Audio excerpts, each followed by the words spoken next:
They're so aware of how hated they are by everyone that they are now using other things that are not the genocide of Gaza to turn people against the candidates they want to target. So, for example, in Illinois' 9th congressional district, Elect Chicago Women is dumping money into the race. That's what it's called, Elect Chicago Women. Well, that's because the Israel lobby knows that by AIPAC in this situation, it would end up actually helping the people that they're targeting. So they're repackaging themselves in these new names, these kind of pseudonyms. That's how it always works, though. It's like if you don't want a candidate to win because they're not on your side of the issue, you're going to run attack ads against them on something that isn't worth stealing. But I think it used to be very different on the Israel issue. You used to run as a pro-Israel candidate. You didn't have to funnel the money through so many different groups so that you wouldn't be able to trace it. And again, we're kind of hyper-fixating on this, but I do think it's like, go ahead, Beth. I was actually going to make a similar point. It's just that I do think voters are extremely aware of where the money is coming from. They can track it in a way that they couldn't maybe 10 or 15 years ago, where you would have a candidate that was, where you would have a race where the candidate was very clear about where they stood. But now, it doesn't have to be as cut and dry because the voters would know where that money's coming from, and they have the. But that doesn't even make sense in this race because Malinowski was doing the thing that the Israel lobby, the AIPAC did not want, right? It's like the whole idea was that people were rejecting Malinowski because he was too pro-Israel. Yeah. That's not at all what happened here. No, I think sorry, I think maybe I'm a little misunderstanding what you're saying. We agree that people didn't turn out for Malinowski. People didn't turn out for Malinowski because AIPAC put all this money to suppress his voters, to make his voters feel like he's not democratic enough.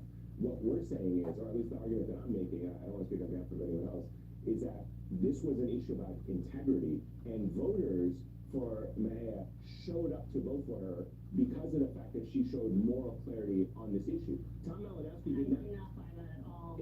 My argument would have been like if Tom Malinowski would have showed the moral clarity and showed, and again, the race hasn't been called yet, but if he came out and showed moral clarity on this issue as forcefully as people wanted him to do, he may have been able to peel some of the voters away from Maya, but he didn't. And the lesson is, I think, for Democrats is if you try to be this centrist, and you kind of like hedge your policy on Gaza like somebody like Gavin Newsom is doing in some cases, it is going to backfire spectacularly. The reason why AIPAC was running ads against him is that they thought he was not pro-Israel.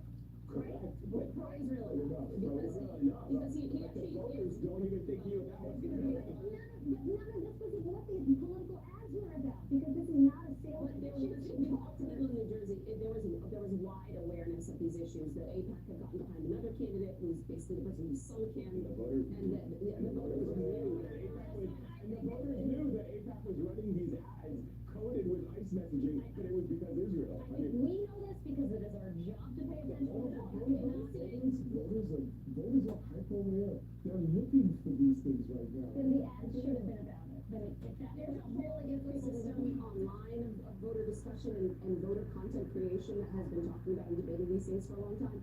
But the other thing is too, honestly, there are a lot of longtime political organizers in New Jersey who are pro-Israel coming forward and saying AIPAC screwed this up for us. They totally did. I totally agree with that. Total tactical error on their part. I'm getting a hard drive, so I have to leave it at that for a moment. We're going to a quick break. We'll come back and talk about a little bit more because next up we need to talk about why Trump's racist post about the Obamas seem to go too far for even some Republicans, believe it or not. You're watching the Weekend Prime Time on MSN.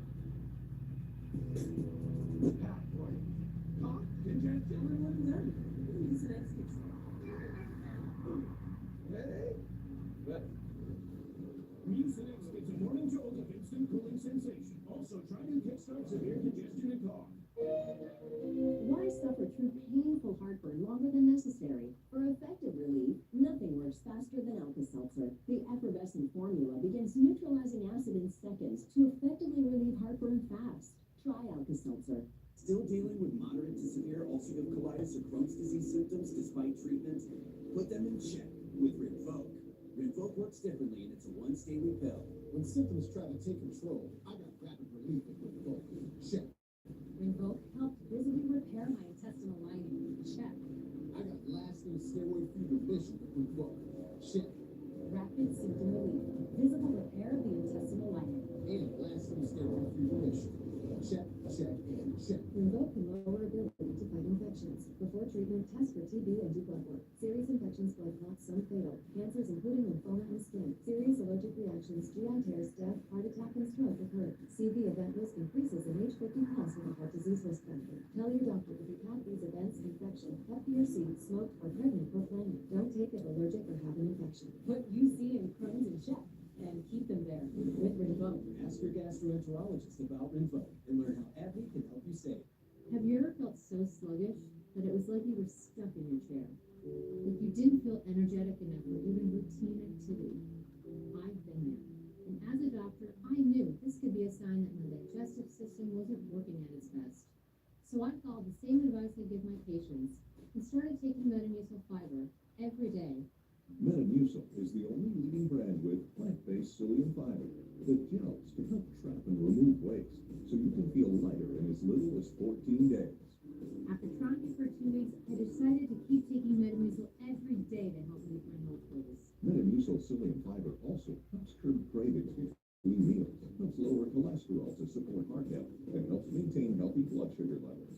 That's why Metamucil is the #1 fiber brand recommended by doctors, pharmacists, And gastroenterologists like me. Metamucil. Digestive health starts here. Scan to shop or visit these fine retailers today. The secret is out. Lexicon is one of the most sought-after anti-aging products available today. Elle magazine gave it an Editor's Choice Award as Best Instant Wrinkle Filler for 2025. Lexicon reduces the appearance of fine lines, wrinkles, and under-eye bags in minutes. Look at this one under eye bag. It's gone. I tried it all. And then I found Plexaderm and this happened.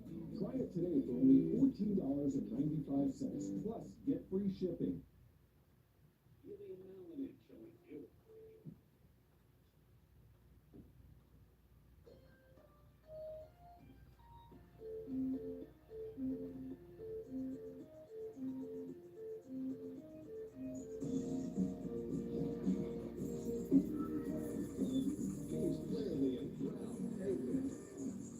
The most reliable Wi-Fi at one price for 5 years. Guaranteed. Xfinity. Imagine that. There is even more condemnation tonight against Donald Trump's racist post depicting the Obamas as apes. Republican New York Congressman Mike Lawler is saying this morning that he believes that Trump posted the video mistakenly, but he also said this. Watch. Given the history of our nation, given the insensitivities with some of the stereotypes that have long been promulgated to attack African Americans, I think it's imperative to recognize that and meet the moment. And, you know, I think sometimes it's just best to say, I'm sorry, and do better. Basil and Cam are still with us. Not exactly a profile in courage there when you kind of say, oh, it was a mistake and pretending like you didn't know what he was doing. But it does show at least that some Republicans are, even if it's on a small level, breaking with Trump on this singular issue. I give them no credit or grace for that Yeah. at all. It's a tepid response, which is, I expected that. And let's be clear, Trump doubled down on Yeah. that. For 12 hours, the administration came out and said, don't get hyped up about it. Right, and so, to be honest, history is unambiguous in this regard. There's a lot of compartmentalization going on. And while this was one video in one moment, it doesn't erase taking it down, which is really all that they asked for, is to take it down. It doesn't undo all of the anti-person, people of color, all of the anti-civil rights policymaking that's been done since he took office.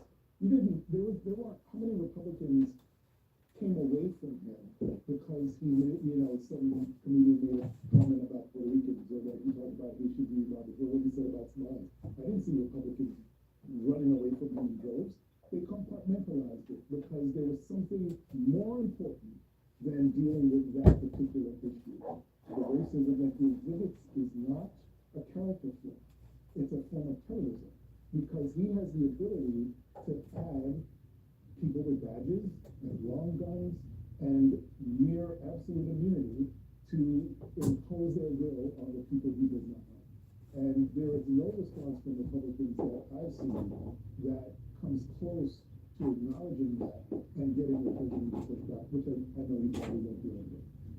Yeah, I mean, I think what's interesting here is that to the extent that you're, I don't want to put words in your mouth, but it sounds like you're saying that the reason why Republicans turned a blind eye before is because it was not politically expedient for them to do so. The question is, was this something that was so transgressive that somehow it is politically expedient for them to put pressure on the president to dial back some of the racism? No, don't believe it to be the case at all. And look, maybe we'll see in the next couple of weeks. I don't believe it. I don't trust it. And what's going to happen is we're going to see how this plays out as the president continues to bang the drum about nationalizing elections.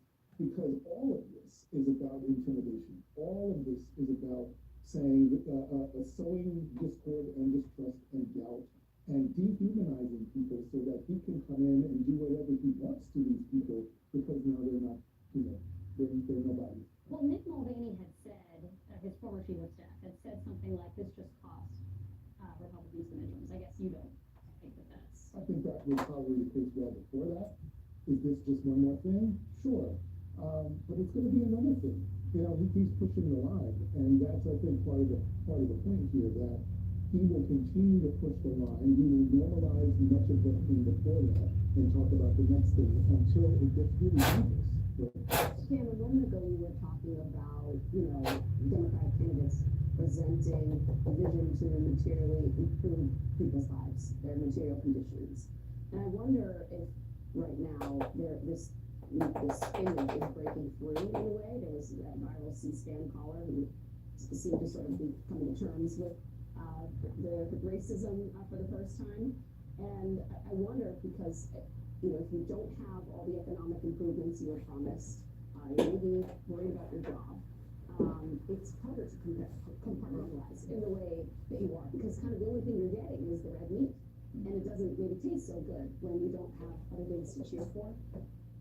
Well, I mean, I've been hearing this is where Republicans are going to finally draw the line with Donald Trump since I was 15 years old. So I'm really curious what this looks like going into midterms, but I think the reason Democrats are going to win is not going to be pointing out this rampant bigotry, because Trump and the Republican Party have just flooded the zone with so much bigotry. It's hard to even know what someone's talking about when they say, hey, do you see that racist thing Donald Trump said?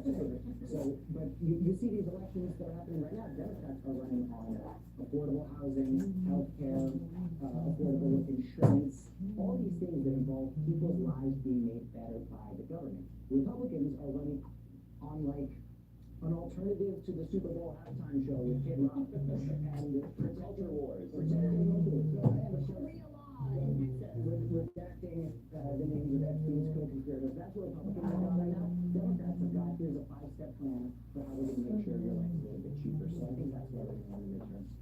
So when it comes to these issues that Democrats are running on, do you still think they need to be fighting some of these culture war issues, or do they continue to deliver on the messages? Because I think it's going to be this debate that comes up, and we're still a long way away from the midterms, and somebody will find something that will divide it. And it could be very well gay marriage by the time we get to the midterms, right? I mean, it was the issue for years with Roe versus Wade, and the Republicans ran on that.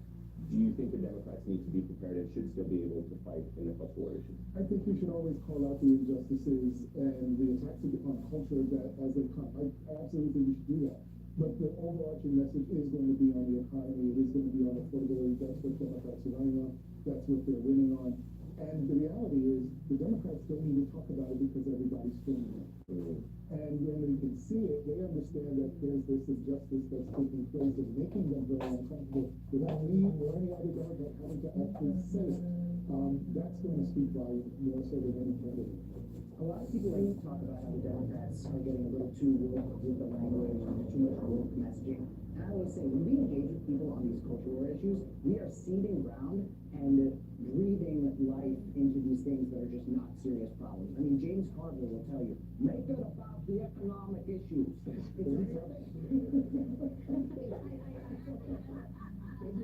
appreciate your rage and engagement right there.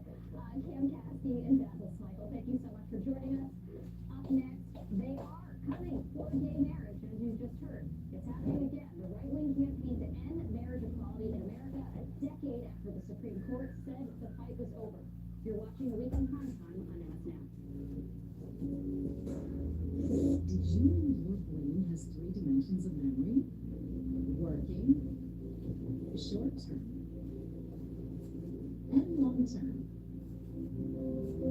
That's why we created Nariva Memory 3D. Unlike ordinary memory supplements, Nariva's revolutionary formula has clinically tested ingredients that support 3 dimensions of memory. Take it from me.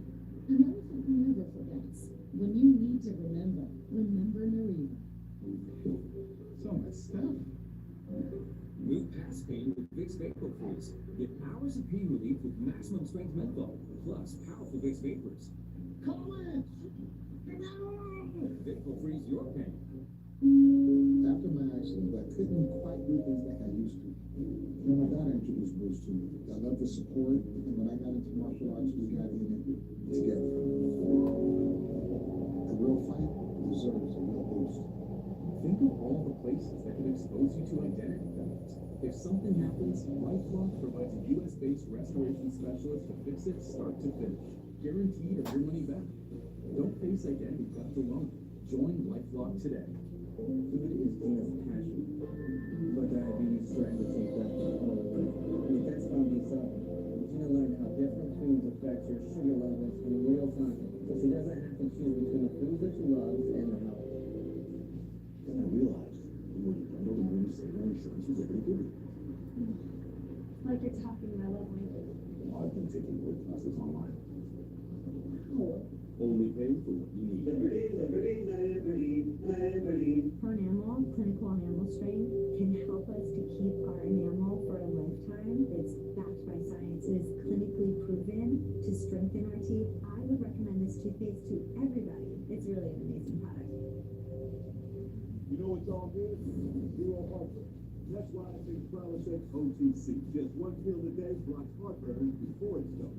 Unlike my friend here popping in acids all day. Prilosec OTC. 1 pill, zero heartburn. All good. Don't let congestion take over. After no trips. Wow. Ridiculously fast nasal congestion relief. The wow is real. And now try new drug-free Afrin Saline.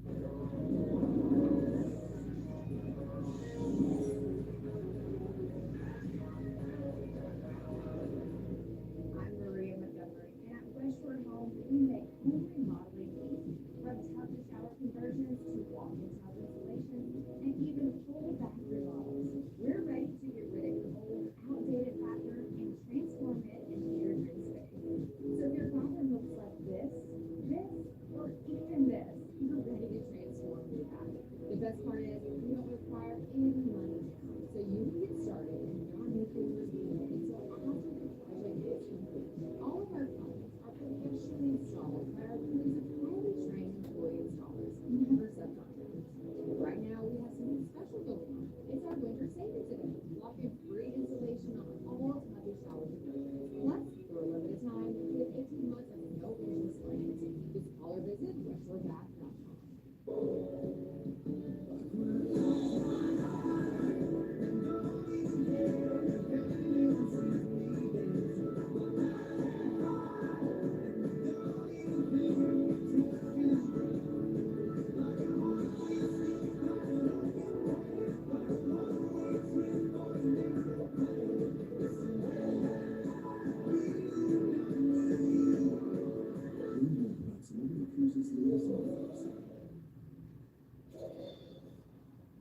If at first you don't succeed, try, and try again.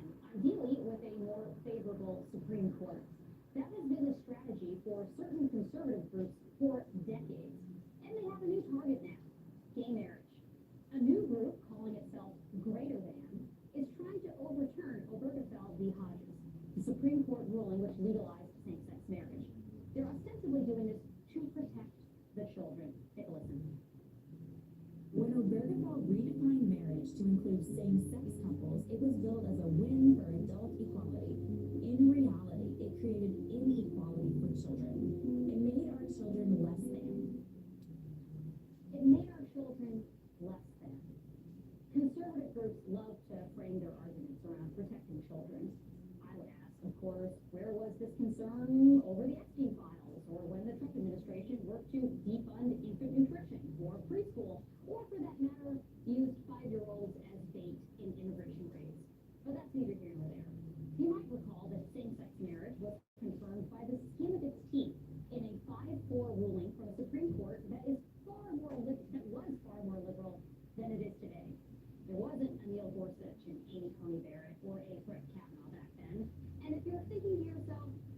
marriage is safe, people are worrying too much, the political battle is over, it'll be here forever. Well, let's talk about another right that people once called safe, reproductive care. Here's a reminder of what Justice Kavanaugh said about Roe v. Wade during his Senate confirmation hearing. Said that it's settled as a precedent of the Supreme Court. And one of the important things to keep in mind about Roe v. Wade is that it has been reaffirmed many times over the past 45 years. Less than 4 years after he said that, Kavanaugh voted to rescind the federal right to an abortion, reversing Roe v. Wade. But that vote did not actually happen overnight. It happened after nearly 50 years of work by conservative groups. They faced repeated setbacks and often failed until they didn't. The same thing happened with the end of affirmative action and with the gutting of the Voting Rights Act. Outside groups spent decades doing work behind the scenes until they got what they wanted. Roe v. Wade was settled law right up until the fact it wasn't. Affirmative action, also an established precedent until it wasn't. The Voting Rights Act was the crown jewel of the civil rights movement until it too was gutted. Are we going to look back at this moment and say, gay marriage was the law of the land until it wasn't? Joining us now to discuss all of this is Kelly Robinson, CEO of the Human Rights Campaign. Kelly, thank you so much for joining us, especially while Bad Bunny happens to be dancing away on another channel. We really appreciate it. I want to ask you how worried you are about whether the courts may try to overturn Obergefell and what groups like yours may be doing to prepare for that possibility. Look, this is concerning, and I think that anybody that's seen this play out, you should be aware, but you shouldn't be panicked at this point. Obergefell is still the law of the land. We passed the Respect for Marriage Act with bipartisan support. That law is on the books. But I think what you see through this campaign is a fringe and extremist movement that is trying to see how far the public and the courts will allow them to go. And while their end goal may be a Supreme Court decision, the erosion of our rights is already taking place in too many ways. I mean, you just look at Texas that last year passed a law saying that judges did not have to marry same-sex couples. That makes the right to marriage in Texas for some a right in name only. We have to be paying attention here and mobilizing the support that we know is enjoyed across the country for marriage equality. Kelly, what do you make of the approach that they are trying now, right? They tried for years to make it about same-sex marriage. Now they're using a legal argument about protecting children, as Catherine laid out. Does the fact that they're appealing to this culture war, the same way that they did with trans rights in the run-up to the last election to attack the Vice President Kamala Harris in her campaign, do you see that being a way in for them into the broader cultural debate and then the legal debate? I think this is a dog whistle that falls flat. I mean, like was said earlier, if you look at the things that they're prioritizing, they've got nothing to do with making our families more safe, more whole, or the world more affordable for people. I do think that this is an opportunity for us to go back to telling the stories that were actually the foundation of us winning marriage equality. This is about humanity and dignity for every single person. The foundation of the Obergefell decision was about Jim Obergefell suing and fighting to ensure that his name could be on his husband's death certificate. That's what that was all about. Edie Windsor's fight was about ensuring that her late wife's estate could be transferred to her without jumping through more hoops, just like any other couple. It was about dignity and respect. And I think that there's a chance to get back to that. But we have to remember that regardless of this campaign, 70% of Americans still support marriage equality. Regardless of this campaign, almost 30% of Generation Z are identifying as a member of our community. They are fighting a future that has already arrived, but we've got to make sure that our movement is showing up to hold the line. Can I ask you on the personal side of things, you're married, what does it mean for you to see this campaign that could affect the legal status of your own family? You know, I think about this a lot. My wife and I, we've got 2 young kids. We own a home together. We've been able to design the family of our dreams. My life is not possible even a generation before. The only reason that we can raise our family and be who we are is because people put their bodies and their lives on the line to fight for these rights and protections, to fight for our shared dignity and humanity. And as challenging as these times are, I think that fights like this give us a chance to remember that we've got more in common with one another than what divides us. And I think that this particular moment can be a call to anyone that thought that the fight was over, anyone that believed that some of these civil rights battles were settled, to remind them that it is not. And for us to get through this moment, we're going to have to come together and fight again, not only for marriage equality, but honestly to protect the foundational principles of our democracy so that all of our voices can be heard and our families can be safe. Kelly, I want to ask you about an action that was taken a few years ago, I think in anticipation of future efforts to overturn Obergefell, which is that in 2022, President Biden signed the Respect for Marriage Act, which I believe said that basically states had to, states and the federal government had to recognize when some states basically sanction, legally sanction a same-sex marriage. So why does that not provide protection for the LGBTQ community? It definitely provides a level of protection that I think folks should take some comfort in. But again, we have to be looking at how all this is playing out. If you look no further than the fight for reproductive rights and the abortion battle, you can see that what was a right today can just as swiftly be taken away tomorrow. But what the Respect for Marriage Act does is it provides some federal protections. It says if you are legally married in any state across the country, you can have access to the full range of federal benefits, of which there are thousands, or over 1,000 federal benefits for married couples, from tax benefits, being able to, visit your partner in the hospital, and so many more. But if you live in a state that has a trigger law on the books where if Obergefell is overturned, that they would overturn marriage equality in that state too, that still means that you have to go out of the state to get married to enjoy those federal benefits.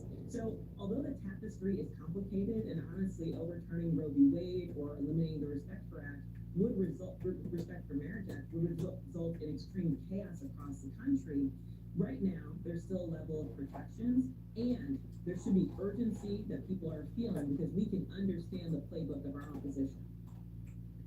Kelly Robinson, let me ask you really quickly, actually, before we go, do you think this is something that will turn out people to the polls? There was some thought that maybe perhaps the overturning of Roe versus Wade was going to be a factor in the election. It's debatable whether or not it actually got people to the polls as aggressively as people had hoped for.